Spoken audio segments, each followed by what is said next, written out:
आइए आज भजन से बात करने के लिए हमारे बीच में प्रभु के दास ब्रदर जॉन डैनियल हमारे बीच में है। आइए हम ताली बजाकर स्वागत करें।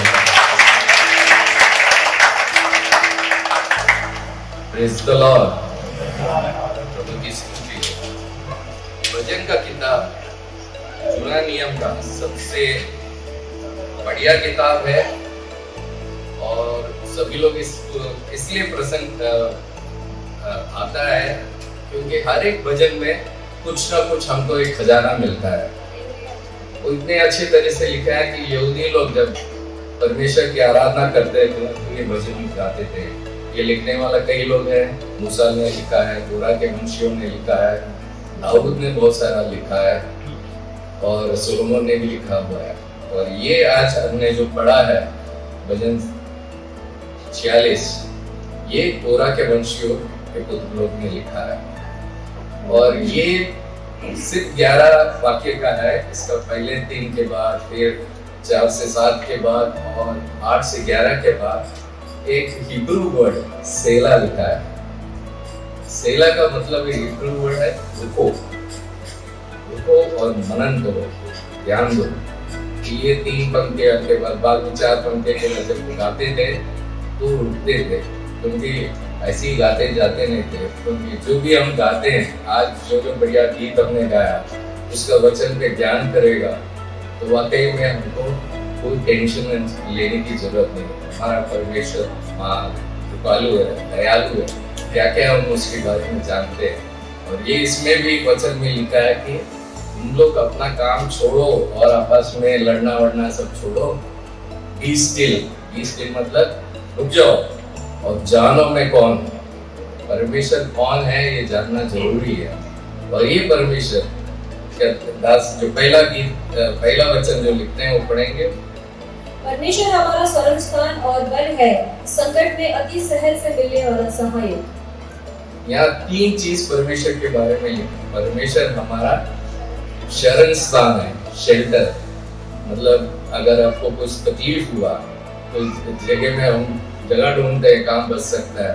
बारिश आ गई सडनली तो हम वो देखते हैं कहीं छावनी मिल सकता है। ऐसे ही तो छोटा मोटा है, कई तकलीफ हो सकती है। आगे का वचन में लिखा है कि 2 या 3 में भूकंप आ सकती है, बहुत बड़ा बाढ़ आ सकता है, कैसे कैसे परेशानी आ सकती है। उस समय कौन बचाने वाला है? तो अगर आपको जानकारी है कि परमेश्वर आपका शरण स्थान है और ये परमेश्वर किधर वास करता है? हमारे हृदय में वास करता है। वो परमेश्वर जो हमारा शरण स्थान है। और एक जगह लिखा है कि वो ऊंचा गढ़ है। कितना बड़ा हाई स्ट्रॉन्ग होल्ड वाला परमेश्वर है, हमारा ऊंचा गढ़ है, वो हमारे अंदर है। और आगे ये भी लिखा है वो हमारा बल है, हमारा ताकत है। तो हम तो कमजोर है, लेकिन परमेश्वर जो हमारे अंदर है वो ताकत वाला है। वो बल, उसके बल के सामने कोई भी नहीं रुक सकता है। और परमेश्वर इतना ताकत वाला है कि वो अपना ताकत कब दिखाता है? अगर हम अपने आप को थोड़ा शाना समझेंगे और हम बैठ सकते हैं, ऐसा खुद के बल से हम काम करने को जाएगा तो परमेश्वर वहां हाथ नहीं देगा। क्योंकि परमेश्वर हमारे हर कार्य में उसको महिमा चाहिए। हमारा हर कार्य में गौरव महिमा परमेश्वर को ही देना है। उस हिसाब से हमको अपना जीवन व्यतीत करना है। मैं परमेश्वर को जानता है बोल के हमारे ज्ञान से हम आगे बढ़ेंगे तो गड़बड़ की बात है। और आपको परमेश्वर का महिमा, परमेश्वर का बल देखना है, जानना है तो हम नम्रता विनम्रता के साथ परमेश्वर के सामने बढ़ेंगे। परमेश्वर हमारा शरण स्थान है, परमेश्वर हमारा बल है। और एक बढ़िया चीज में लिखा है वो तत्पर हमें सहायक करने के लिए सबसे निकट है। सबसे निकट मतलब बाजू में ही खड़ा है।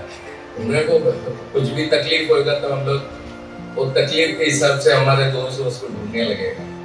अरे उसके पास भागेंगे, इसके पास भागेंगे, बीमार होगा तो डॉक्टर के पास जाएंगे। लेकिन ये भूल जाता है कि वो परमेश्वर जो हमको बीमारी से चंगाई देने वाला है, क्योंकि वो यहोवा राफा है। और लिखा है कि आपको फाइनेंशियल भी प्रॉब्लम हो सकती है तो भी उसकी ओर नहीं जाता है। लेकिन हम कुछ लोगों को जानते हैं जो हमारी मदद कर सकते हैं, उसके पास भागते हैं। इसमें परमेश्वर की महिमा नहीं होती है। आप अपनी बुद्धि से आप उसके पास गए, आपने अपना घुटना में गया ही नहीं, आप ये भूल गए कि अपने परमेश्वर हमारे साथ है, जो हमको तत्पर सहाय करने वाला हमारे अंदर है, हमारे भीतर ही है। वो इतना बलवंत है, इतना सर्वशक्तिमान है, उसको ओमनीपोटेंट इंग्लिश में कहते हैं, सर्वशक्तिमान माना जाता है। तो तीन बातें हैं, ओमनीपोटेंट, ओमनीसेंट और ओमनीप्रेजेंट। ऐसा परमेश्वर जो सर्वशक्तिमान है, सर्वज्ञानी है और सर्वव्यापी है, हर जगह है परमेश्वर। ऐसा परमेश्वर हमारे भीतर है। तो वैसे परमेश्वर को जब हम जानते हैं, जो सर्वशक्तिमान है, हमारा शेल्टर है, स्ट्रॉन्ग होल्ड है, ऊंचा गढ़ है, और उसके साथ बैठा है, तो हमको प्रॉब्लम क्या है?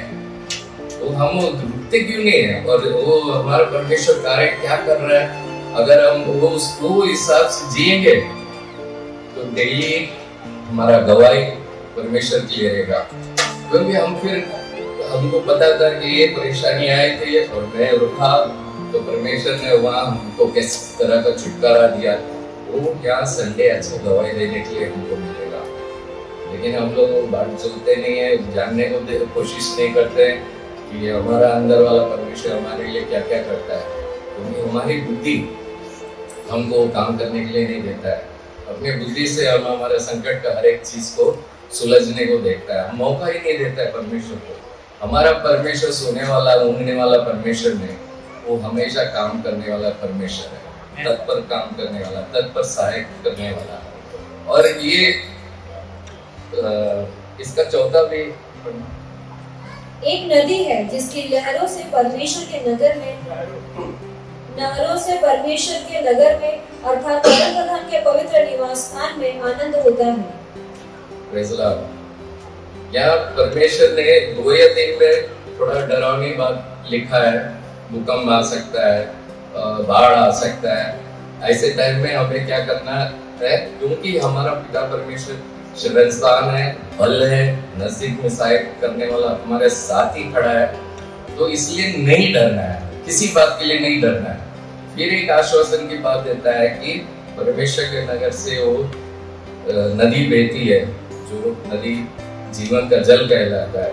ये मनुष्य के पुत्र ने लिखा है कि ये अभी आज जेरूसलम में वो नदी नहीं बह रही है, ये एक फ्यूचर क्या बात है। जीसस का जब सेकेंड आना होगा, उसका मिलेनियम होगा, तब ये ये नदी का जल बहेगी। और इसके बारे में हमने पढ़ा है, इज़ेकियल में लिखा है, रेवलेशन में भी लिखा है।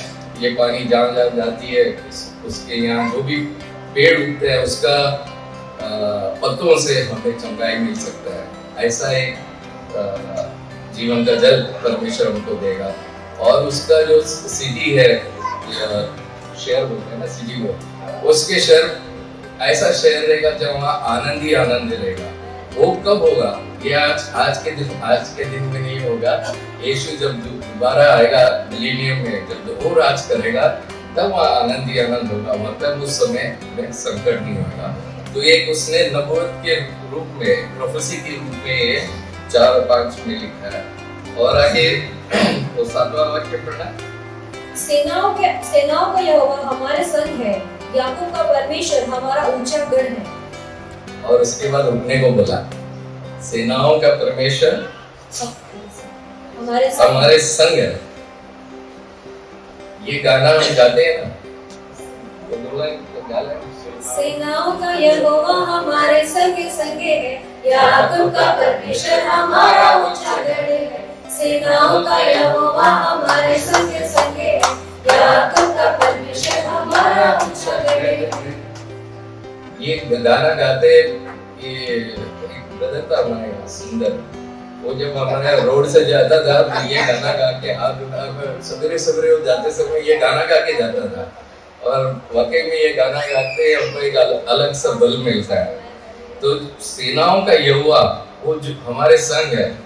और बाद में जो लिखा है, याकूब का परमेश्वर, याकूब कोई भी इतना बड़ा महान ऐसा कोई नहीं था, हमारे जैसे गड़बड़ करने वाला, उसको तो ये भी बोला धोखा देने वाला। हम लोग बोलते हैं हम लोग धोखा नहीं दिया, लेकिन कई बार दिया रहेगा। बचपन से अभी तक हमने क्या क्या पाप किए सबको पता है, अपने आप को तो पता है। तो याकूब भी वैसे एक साधारण आदमी है, फिर भी परमेश्वर को कुछ तकलीफ नहीं होता है याकूब का परमेश्वर कहलाने के लिए, जानने के लिए।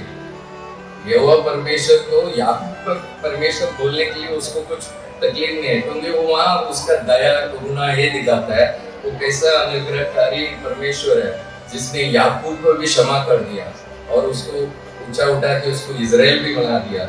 वैसे आज हम याकूब के जगह में अपना नाम डाल दो जॉन का परमेश्वर, या अपना नाम डाल के बोलो वो मेरा परमेश्वर है, तो हमें एक अलग से हमको कॉन्फिडेंस आता है कोई भी रब की तकलीफ में। तब याकूब का परमेश्वर बोलने की जरूरत नहीं, मेरा परमेश्वर मेरे साथ है। आपके नाम के परमेश्वर को आपको ये करना है और ये सेला रुकना है और मनन करो, तो जरूर आपके कठिनाई के समय में आप और रुक के परमेश्वर को जानने लगेगा, वहाँ आपका सॉल्यूशन, आपको जो चाहिए आंसर चाहिए, जो भी बात का आपको उत्तर चाहिए वो आपको मिलते जाएगा। और इसलिए आपको वो परमेश्वर का गवाह देने के लिए भी मजा आएगा, उसका महिमा होते रहेगा। हमारा सिक्योरिटी परमेश्वर में, क्योंकि वो हमारा ऊंचा गढ़ है, वो हमारा बल है और वो हमारे अंदर वास करता है, और वो अंदर वास करने से हम हमारी कमजोरी में उसको याद करता है, तो वो हमें ऊंचा उठाता है और उसका सामर्थ्य को दिखाता है। और सबसे नजदीक वाला सहायक वही है, वो हर एक सिचुएशन में वो झेलने का ताकत रखता है। हम एक और गीत गाते थे पहला, आजकल नहीं गाता है, तू काफी है मेरे लिए। ये वो भी हम याद करेंगे कि परमेश्वर काफी है, कोई भी सिचुएशन होने दो वो काफी है हमारे लिए, हर एक सिचुएशन के लिए परमेश्वर काफी है। ये भी हम अगर मन में मनन करेगा, ये जो भी प्रॉब्लम है, चाहे आपका बीमारी हो, आपका तंदुरुस्ती को अटैक कर सकता है, ये सब हमको डिस्टर्ब करता है। वो भी सिचुएशन हम अच्छे भले है, अच्छा ताकत था, सडनली हमको बीमारी आ जाता है, डरना नहीं, क्योंकि वो याकूब का या तुम्हारा परमेश्वर तुम्हारे संग है और यहोवा राफा है, उसको कई नाम दिया हुआ है। वो सब नामों को याद करना और आपका सिचुएशन देके वो आप अगर मनन करेगा रुक के, तो परमेश्वर वहाँ आपको उत्तर देगा, आपको छुटकारा देगा। और डिस्टर्बिंग सिचुएशंस कैसा रहता है, परेशान करने वाली क्या क्या सिचुएशन हमारे जीवन में आता है। सबसे पहला तो फाइनेंशियल, अगर आपका जेब खाली रहेगा तो टेंशन है। एक आदमी को उसका जेब खाली रहेगा तो सबसे बड़ा टेंशन है, घर का खर्चा है, ये सब चलाना है। वो इसलिए वो फाइनेंस को भी तभी अपनी बुद्धि से हम इधर उधर नहीं जाना है, परमेश्वर के सन्निधि में रखेंगे तो परमेश्वर उससे भी पार कराने वाला परमेश्वर है। कभी कभी अपना मनोबल गिराने वाला, मतलब डिमोरलाइज करने वाला सिचुएशन, आपका आप प्रभु में चल रहे हैं, जैसा अभी मैं बोलूँगा अपने विनी के लिए, क्रिश्चियन लड़की है, चर्च का हर काम में वो आगे था, एक बड़ा सा यूनिवर्सिटी में उसको एडमिशन मिल जाता है, हॉस्टल लाइफ रहता है, तो हमको कोई गारंटी नहीं है ना, सभी जगह एक शुद्ध माहौल होना चाहिए। वो वर्ल्डली एटमॉस्फेयर है, अपना दुनिया के आधार पे चलने वाला, वहाँ वो अकेली जाके उसको वहाँ संगति मिलेगा या नहीं मिलेगा। ऑटोमेटिकली वो जो भी क्रिश्चियन लड़का हो या लड़की ऐसा जगह में जाता है तो उसको जरा टेंशन मिलता है, हमको वो संगति नहीं रहेगा, तो वो टेंशन ये है कि कहीं दोस्त लोग हम लोग से ऐसे काम करवाते हैं जो हमको मालूम है गलत है, बड़ा टेंशन की बात है। तो ऐसे टाइम में अपना मनोबल गिरने की अवस्था है, तब हमें ये परमेश्वर को थामे रखना है। परमेश्वर उसमें से छुड़ाता है। विनी का गवाही काफी हमने सुना, किस तरह से वहाँ उसको कॉलेज में भी एक अलग ग्रुप मिल गया, उसको संगति मिला।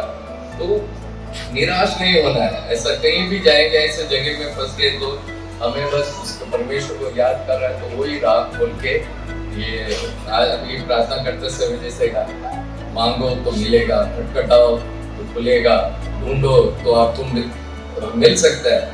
ये सब जब हम याद करते हैं तो जरूर परमेश्वर अपना द्वार खोलता है। उसका स्वर्ग में ऐसा भंडार है वो हमारे लिए दिया है। यीशु के साथ हमको संगवारिश बना दिया है, तो आप अपने आप को एकदम ऐसा कमजोर है, गरीब हूँ, ये सब बोलना नहीं है। तो सही वक्त में तो एक बार अब जब परमेश्वर का मिलेनियम राज में आपकी एंट्री होगी तभी आपका आँख खुल जाएगा। अभी खोल के रखेंगे तो और अच्छा होगा। तो वो आप ये इस समय में उसको अनुभव कर सकते हैं। दूसरा, अस्थिर करने वाली स्थिति, सडनली कुछ भी आपका घर में तकलीफ आ सकता है, आपको घर से बाहर करना पड़ता है। ये सोचो भूकंप आ गया, हमने अभी तक अर्थक्वेक काफी सुना है, लातूर में हुआ, इधर हुआ, उधर हुआ, नजदीक से तो देखा नहीं, अपने सिटी में हो गया तो क्या करेंगे। तो ऐसा इंस्ट्रक्शन है, भूकंप के समय में घर में कोई रहना नहीं है, बाहर निकलना है। घर से जितना जल्दी हो सकता है लिफ्ट पकड़ के नहीं, सीढ़ी पकड़ के बाहर निकलना है, ऐसा सब इंस्ट्रक्शन मिला है। तो ये सब नेचुरल कैलामिटीज है। सुनामी आ गया, हमारा अरेबियन से ज्यादा दूर नहीं है, इधर ही है, तो सुनामी भी आ सकता है, बॉम्बे को एक झटके में से डुबा सकता है। तो ऐसा टाइम में हमें कौन आश्वासन दे सकता है। तो ये जो हमने आगे का पहला लाइन ही हमने परमेश्वर हमारा ऊंचा गढ़ है, परमेश्वर हमारा बल है, ये इस वाक्य को हम जब ध्यान देंगे रुक के और परमेश्वर कौन है उसका समझ लेंगे तो वहां से भी परमेश्वर का छुटकारा का हाथ मिलेगा। और जितना और परमेश्वर उसके लिए तत्पर है, उसका काम करके लोग, हम जब वो यहाँ गवाही देता है तो परमेश्वर वो ही सुनना चाहता है, क्योंकि हमारा परमेश्वर भूखा है महिमा के लिए। वो अपने बच्चों से उसका महिमा सुनना चाहते हैं, उसने क्या क्या किया उसका वर्णन। यहूदी लोग वही करते हैं, भजन संगीता में क्या लिखा है, परमेश्वर ने जो उनको छुड़ाने से अभी तक क्या क्या किया उसका वर्णन करके उसका महिमा कर रहे हैं। ये परमेश्वर को भाता है कि लोग यहाँ आके उसके बारे में बोले। तो यहाँ जब पुलपिट में आते हैं, हम हमारी कमजोरी के बाद हमने क्या क्या गड़बड़ किया वो छोड़ के परमेश्वर ने हमारे लिए क्या किया वो ज्यादा बोलेंगे, तो परमेश्वर की महिमा। हम जितना यहाँ परमेश्वर को उठाएंगे तो ये 12वीं गांव को फायदा होगा, यहाँ आसपास के लोगों को फायदा होगा। हमारी अभी हर एक बात प्रार्थना है कि 12वीं गांव के हर एक भवन में एक परमेश्वर का जोत उठना चाहिए, एक ना एक जन आके यहाँ भरना है। आमीन बोलेंगे इसके लिए। परमेश्वर का पर्पस, परमेश्वर का उद्देश्य हमारे लिए क्या है, ये भी हमें जानना है। उसका हर एक उद्देश्य को पूरा करने के लिए हमें चुना गया। हमारा चुनौती किसके लिए, हम यहाँ आए ऐसा टाइम पास करने के लिए नहीं आया। परमेश्वर को जो मकसद है वो पूरा करना है। इसलिए व्यक्तिगत रूप में हम यीशु के लिए क्या कर रहे हैं, ये हमारा हमेशा ध्यान होना चाहिए।